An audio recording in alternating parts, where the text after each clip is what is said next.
headlines. Governors, defense ministers, security chiefs strategize against killings. Nigerian Army dismisses recruitment exercise. Federal Safety Corps redeploys senior officers to enhance operational efficiency. Plus, United Kingdom deports 43 to Nigeria, Ghana over immigration offenses. Good afternoon and thank you for joining us on the news at 3. I am Ubeligit Yara. Do you love and care about Rstv State and peace? Let's build and take her to greater heights. For this is a task we must accomplish. Now the details of our report. The environment should be protected from human and industrial pollution to promote the life expectancy of humans and plants. Professor of Geomorphology, Hygienist Bariziga Oku gave the prescriptions while during the 65th inaugural lecture at Ignatius Ajuru University of Education, Rumo on the topic Geosystems and Man's Life Expectancy. Gaspar Anile reports that the inaugural lecture developed a theory tagged O'Connor to achieve the objective. His report.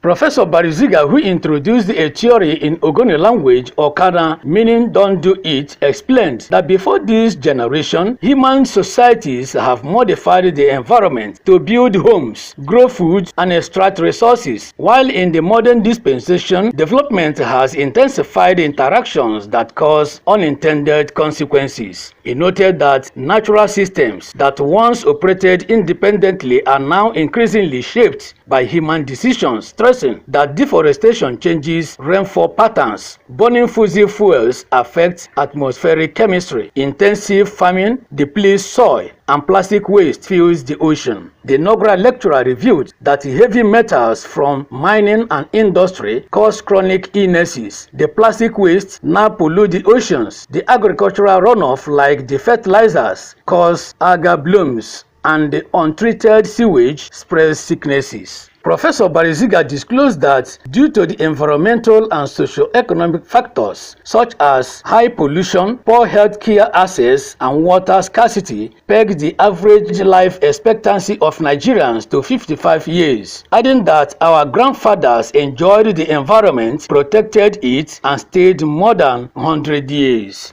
The university then called on the policymakers, scientists, educators, and individuals to ensure that human progress is a lasting legacy, while recommending that the best option to enjoy life expectancy is only when people put up environmentally positive actions for a safe, better, and sustainable ecosystem. A polluted environment, a polluted ecosystem is a death trap, it's a time bomb. And if we are all sitting on a keg of gunpowder because of the kind of environment we live, the theory we propose at the end of it is that we must check what we do and stop what we do, because what we have been doing is not helping us, so that we can live longer and all that. Most of us made great grandfathers because of lifestyle, because of environmental quality, because of food quality, because of water quality, and because of air quality.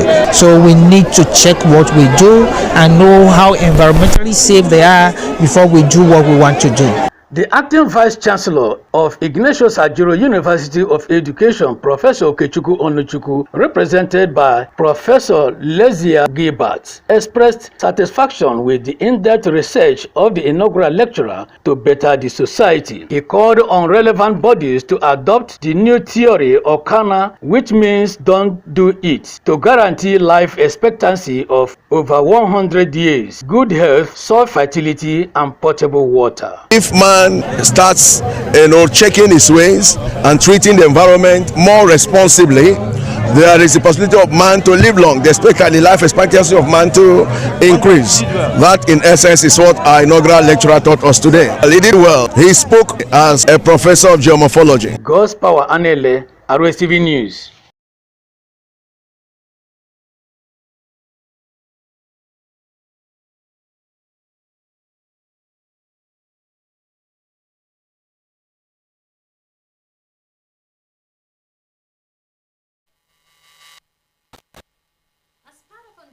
Activities leading up to the 2025 World Press Freedom Day, the planning committee appointed by State Council of the Nigerian Union of Journalists paid an advocacy visit to the permanent secretary of the Rivers State Minister of Information and Communications, Mr. Frank Emmanuel Nda. A statement signed by the Chairman of the Planning Committee, Paul Dango, and the Secretary, Helen Nserem, said while receiving the delegation, Mr. Nda commended the media for its indispensable role in shaping public opinion and fostering social development. He acknowledged that the media as a pillar of democracy is also a powerful tool in driving societal progress, expressing strong support for the NUJ's effort towards holiday a rewarding World Press Freedom Day.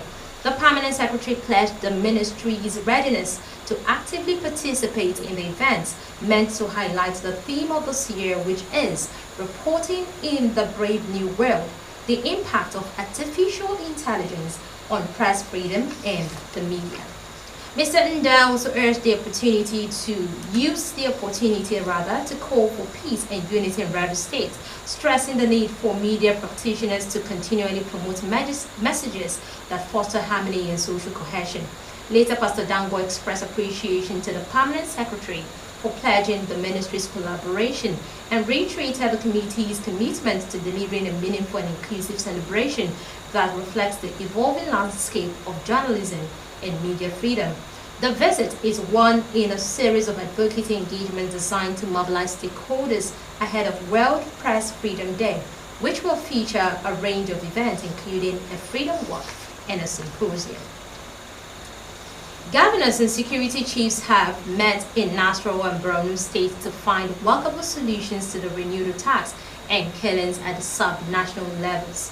The meeting, convened by the North Central Governors Forum Chairman and Governor of Nasarawa State Abdullahi Sule, held in Lafia, Nasarawa State by governors of the North Central Zone, and in Maiduguri, the Borno State capital, which featured the two defense ministers and the Chief of Defense Staff. At the Lafia Parley, the governors of Plateau, Benue, Niger, Kogi, Kwara, and Nasarawa State expressed concern over the rising insecurity in the region and resolved to take decisive action against the menace in collaboration with the security agencies. Governor Sule at the end of the parley said the forum will further strengthen collaboration among states in the zone. The governors resolved to tackle shared challenges and harness opportunities for growth among the states, noting that the zone is the backbone of Nigeria's agricultural outputs and a hub for solid minerals. Specifically, the cried attack in Plateau, Benue, and Kwara states, which resulted in the loss of many lives, stating that the forum would not remain passive in the face of threats to peace in any part of the region. He further disclosed that the forum resolved to intensify regular consultations, enhance intelligence sharing among security agencies, and leverage the NCDC to drive infrastructure and socio-economic projects across the region. Nigerian Army has dismissed an advertisement in circulation purporting recruitment into the Direct Short Service Mission and Short Service Commission. Acting Director, Army Public Relations, Lieutenant Colonel Apollonia Anele, in a statement on Saturday, said the advertisement was fake and did not emanate from the Army. Anele said the Army had not commenced recruitment or commissioning exercise for DSSC or SSC for the year, and that members of the public should disregard the fake advertisement. She said the public will be duly informed through official channels whenever such recruitment exercises were scheduled to begin. The Nigerian Army wants all to be cautious and avoid falling prey to fraudsters who exploit such fake information to deceive and defraud unsuspecting individuals. The Corps Marshal of the Federal Road Safety Corps, Shehu Mohammed, has approved the deployment of key senior officers across the country.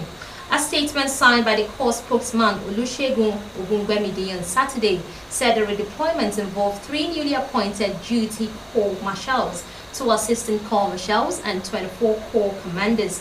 According to the statement, the changes are intended to strengthen the Corps' leadership structure and boost performance in line with its commitment to safer road use across Nigeria. Sector commanders in several states, including Ekiti, Plateau, Katsina, Kano, Kaduna, Minna, Kogi, Bayelsa, Taraba, Jigawa, Osun, Imo, and Zamfara states have also been newly appointed. The statement added that in a historic development, the Corps has appointed Corps Commander Anne Odeleye as acting zonal commanding officer of RS Zone 2 Lagos, covering Lagos and Ogun states. She becomes the first female officer to hold this position in the Corps' history. The Corps Marshal expressed strong confidence in the leadership and capabilities of the newly posted officers, urging them to deploy their experience and professionalism in driving the Corps safety mandate, stating that the redeployments take immediate effect. The Nigerian Education Loan Fund, NELFund, has said no fewer than 500,000 students have applied for loans through its portal. NELFund described the development as a milestone in its first year of operation. In a statement by its Director of Corporate Communications, Oshayemi Oluwatumi, NELFund said the milestone achieved within just 11 months of operations underscored the critical need for accessible student financing in Nigeria. The fund said it also highlighted the widespread trust in NELFund's mission to democratize access to tertiary education. NELFund said it remained committed to ensuring transparency, accessibility, and efficiency as the process continues, calling on all stakeholders to join in supporting the vision of equitable education for all. United Kingdom has deported 43 individuals to Nigeria and Ghana, citing immigration offenses including failed asylum applications and criminal convictions. In a joint statement released by the Home Office and the Foreign Commonwealth and Development Office, UK authorities confirmed the removal but did not specify the exact date of the deportations. According to the statement, the deportees included 15 failed asylum seekers and 11 foreign nationals who had completed prison sentences, while additional 7 individuals reportedly returned to their home countries voluntarily. Since Prime Minister Keir Starmer took office, the UK has organized 2 charter deportation flights to Nigeria and Ghana, removing a total of 87 people.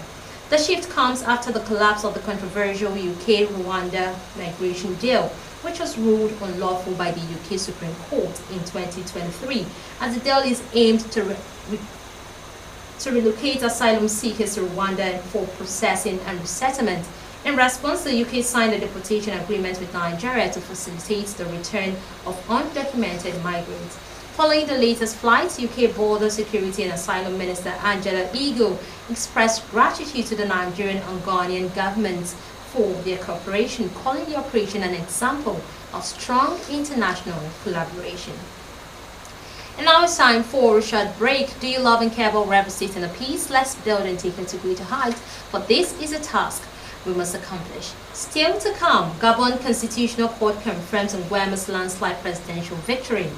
World leaders converge in Rome for Pope's funeral. And in sports, London Unity Cup, Osimhen, Lookman may miss Ghana match. These and more after the break. Please stay.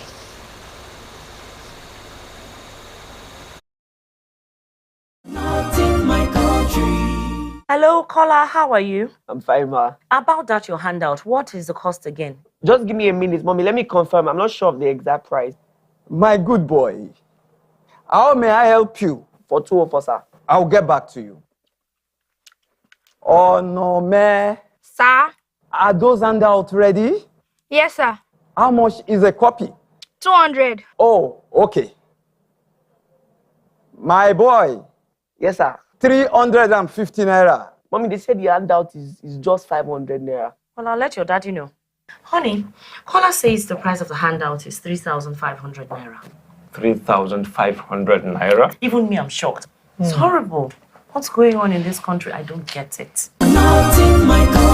This message is brought to you by the Akinfade Foundation, with support from the MacArthur Foundation and with broadcast support from the Rivers State Television. This is Rstv World News. We bring you world-class news, accurate, first-hand, entertaining, balanced analysis. Rstv, Channel 22 Port Harcourt.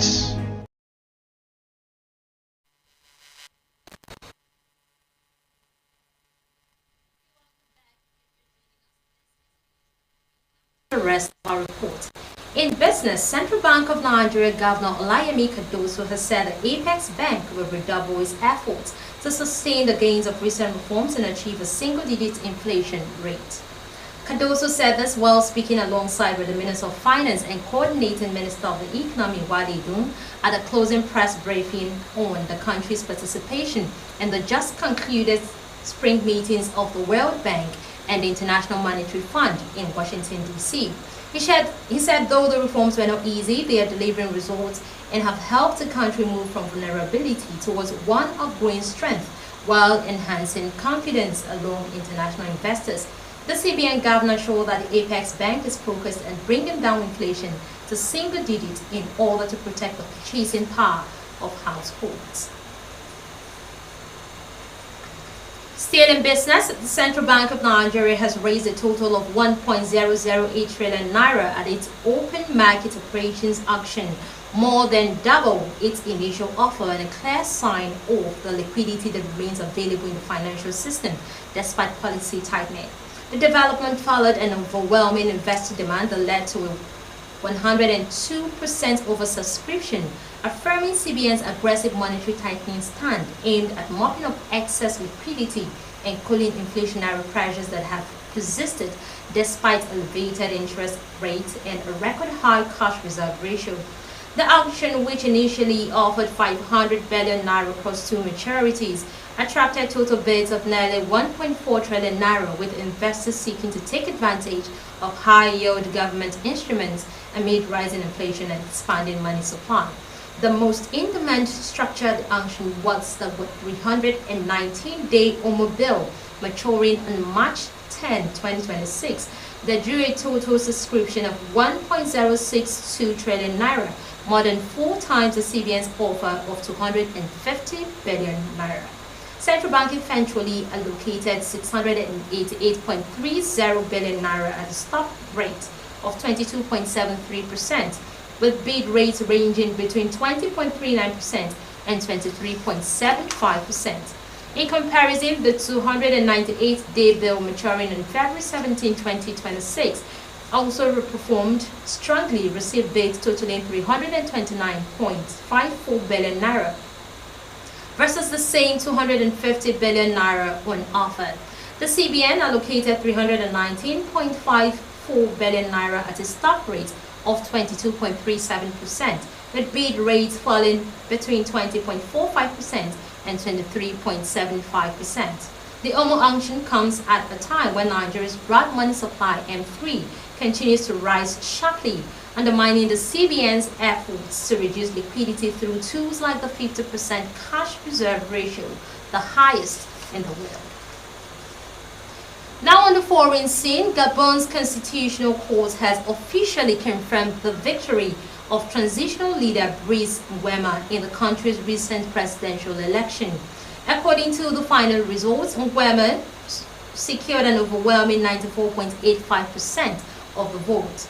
The former general, who seized power in a military coup in August 2023 that ousted longtime President Ali Bongo, ran likely unopposed in the April 24th as his main rivals either withdrew from the race or had limited political reach. While the turnout and conditions of the vote have sparked debate among observers, Nguema's supporters celebrated the court ruling as a step towards democratic stability. His election formally ends the transitional period, giving him full constitutional legitimacy to lead. Nguema has pledged reforms to rebuild public trust in Gabon's institution and address widespread economic inequality. Secretary of State Marco Rubio has overseen the signing by Congo and Rwanda of a pledge to work towards a peace deal that would ease U.S. access to critical minerals in resource-rich eastern Congo, bringing U.S. influence to bear in a minerals trade that has helped fuel conflict for 3 decades. Rubio's participation in the Washington ceremony with his Central African counterpart is an early step in rebuilding of U.S. foreign policy to focus on transactions of direct financial or strategic benefit to the United States. Congo and Rwanda hope that involvement of the United States and the incentive of major investment if there is enough security for U.S. companies to work safely in East Congo, will calm the fighting and Malaysia fought violence that had defied peacekeeping and negotiation since the mid-1990s. Congolese President Felix Tshisekedi has sought out a deal with the Trump administration that could offer the U.S. better access to his country's resources in exchange for U.S. help calming hostilities. Rwandan Foreign Minister Olivier Nduhungirehe said the two rival governments were now addressing the root causes of the hostility between them, the most important of which he said were security and the ability of refugees to return home. Still on the foreign scene, more than 250,000 people have paid their last respect to Pope Francis over 3 days of public viewing by ordinary mourners and statesmen alike that ended Friday, the eve of his state funeral in St. Peter's Square and burial in a basilica outside the Vatican's wall. World leaders, including U.S. President Donald Trump and Argentine President Javier Milei, along with royalty, converged in Rome for the funeral, while a group of marginalized people who will meet his casket in a small Protestant basilica are more in keeping with Francis's humble persona and disdain for pomp. The Vatican said that 164 delegations are confirmed, including 54 heads of state and 12 reigning sovereigns, adding that French President Emmanuel Macron, who would also attend the funeral, was among those who made it in time to pay last respects to the Pope. In keeping with Francis's embrace of the marginalized, the Vatican said a group of poor and needy people will meet the Pope's coffin to pay homage to him when it arrives at St. Mary Major Basilica for burial on Saturday. The Vatican said cardinals will visit the St. Mary Major Basilica on Sunday, and entering through the Holy Door, they'll visit the Salus Populi Romani icon, which was dear to Francis, and celebrate evening prayers. Meanwhile, Italy has deployed more than 2,500 police officers and 1,500 soldiers who provide security during the funeral, which is expected to gather about 200,000 mourners in St. Peter's Square, up to 300,000 people along the 4-kilometer route from the Vatican to the Pope's burial place across Rome. And entertainment, Afrobeat stars Wizkid, Rema, Tems, and Asake have been nominated for the 51st American Music Awards. They are among the nominees for the Favorite Afrobeat Artist Award, going head-to-head with South African Grammy winner Tyler. This category, introduced in 2022, has already proven to be a platform for showcasing the global reach of Afrobeat, with Wizkid making history as its inaugural winner. The ceremony will introduce 3 new categories: Song of the Year, Album of the Year, and Social Song of the Year. Jennifer Lopez will return as host for the first time since 2015 and will also perform. The 2025 Awards will take place on May 26th at the MGM Grand Garden Arena in Las Vegas and will air live, making it accessible to fans worldwide. And in the world of sports, the chances of 4 key players of the Super Eagles playing in the upcoming friendly game against Ghana at the 4-team tournament in England are looking very slim. The first match of the Super Eagles in the 4-team tournament comes up on May 29 against the Black Stars of Ghana, a day after the game opener, which will be Trinidad and Tobago versus Jamaica. The date of the game is too sudden for 4 key members of the team who at this time still be involved in their clubs, raising the possibility of missing the game and probably the tournament. The players who may be absent from the game are Victor Osimhen, Ademola Lookman, Maduka Okoye, and Samuel Chukwueze. Osimhen will play his last game of the season on the 1st of June, 2 days before the Super Eagles' first game of the tournament, which means he will not be available until he is released by Galatasaray. Also, Lookman will play his last club game for the Italian side Atalanta on the 25th of May, 4 days before the start of the tournament, while goalkeeper Okoye of Udinese and Chukwueze of AC Milan are also said to be considering not featuring in the tournament due to club royalty. Do you love and care about rebel state and a peace? Let's build and take category to height, for this is a task we must accomplish. That's it on the news at 3. Thank you so much for sticking with us till this time. We hope you join us for more reports at 7:30 p.m. I am Ubele Jeets. Yeah, good afternoon.